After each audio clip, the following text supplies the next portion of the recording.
with us now, the future of the heavyweight division, future UFC heavyweight champion, Atherton Assassin himself.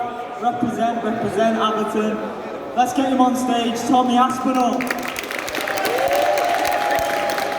We're gonna get the chat going. Come on, Tommy Aspinall. Come on. Bottle it. They've bottled it. They're not ready for it today. They're not ready for it. They're not ready for it. You didn't even back me up. Sorry. Come on. I'm not singing my own chant. That's a bit fucking weird. Oh, mate. You texted me last night saying we need to get the chant. I know, but I've been signing pictures now for about 3 hours, so I've lost the energy of it. You're getting bored of No, getting told how good you are. I'm not bored at all. I'm not bored at all. How cool is it though, honestly, man, to have all these legends here? Off the back of that UFC London win, you've got Randy Couture here, who paved the way in the heavyweight division. First ever heavyweight champion, Mark Coleman. It's badass, isn't it, having all these guys? Yeah, definitely. And Mark Coleman gave me some advice then, like wrestling and stuff. So being around people like that, like, I just like being around people like that. Do you know what I mean? Is someone whacking something? Someone punching some pads there or something? What you said? Yeah, there's a punch machine over there. I'll have a go on that.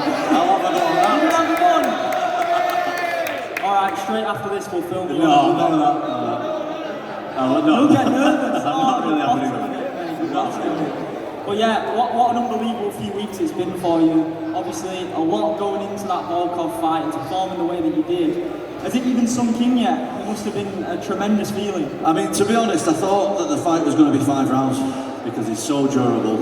He's been finished, before I fought him, he'd been finished like twice or 3 times in 45 fights, so I was pretty sure it was going to be a long one. You know, I had people coming from all over. I had people coming from other countries and stuff. Everyone was asking me for an after party after. And I was pretty sure that I wasn't going to be able to attend the after party for one reason or another. I wasn't sure if I was going to have some broken bones or I was going to be in hospital or be exhausted or whatever, because I thought it was going to be a long fight, but it went pretty smooth, mate. It doesn't go much smoother than that, especially against someone that highly ranked, so I'm happy with it. 100%, mate, and to hear Dana's words as well. I saw the video on ESPN with you saying, you wasn't even asking, you were saying, Dana, I'm not fighting in America anymore, I've done it now, we want it over here, we want it in the UK. How cool was it to interact with him and hear his thoughts on the fight? I mean, that was only the second time I met Dana. I met Dana one time when I was a young kid and I told him that I was going to be in the UFC.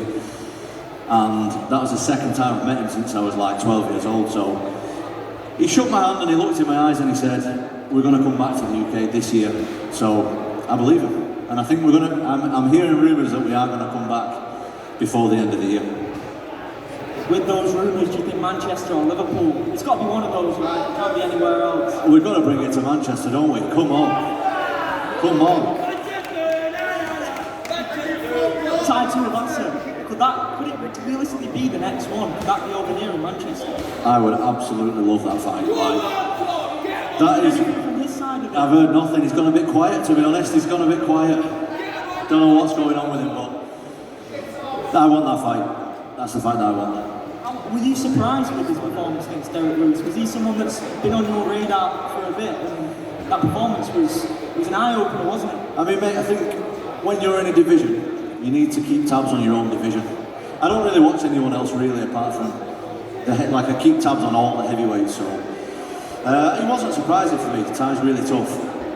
Derek is also really tough, but he seems to fade a little bit as the fight goes on. And I knew that if he could take the power, like, he'll finish him. So I wasn't too surprised, to be honest. This is heavyweight MMA, mate. Anything can go down at any time. So good performance by Ty, amazing performance. That's why I want the fight, because I just think it's such a big fight now. 2 up-and-coming guys, and I think we will make a serious crowd in the UK.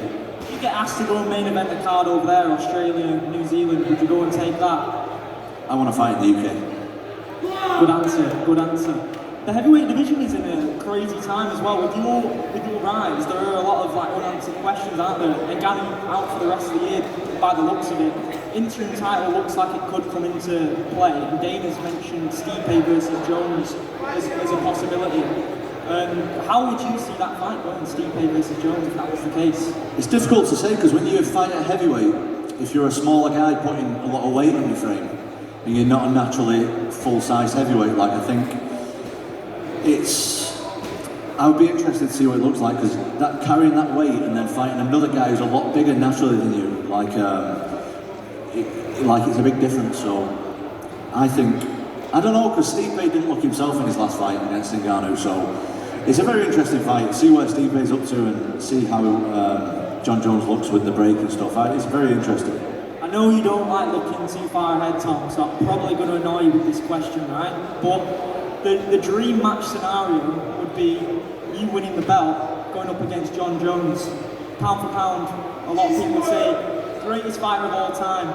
Taking out someone who's never experienced a loss, obviously apart from the Matt Hamill fight, that would be on par with winning the belt surely as well, beating a guy like Jones. It would, but I want to be the guy to beat Ngannou, because no one thinks he can lose, and I know that I can beat him. But not right now. My time is not right now. I need a few more fights first to get some more. Well, I need to. You know what? People keep saying, "Oh, why are you lacking confidence? You don't want to fight." I'm not lacking confidence at all. Like, look at my last 5 fights. I'm not lacking confidence. What I want to do is I want to give myself the best chance of winning, and I don't see why other people don't want to give themselves the best chance at doing the best they can. And that's all I'm trying to do. I know that I need more experience. I know I need more big fights. So let's do that all now. And in a few fights, I'll go and win the belt.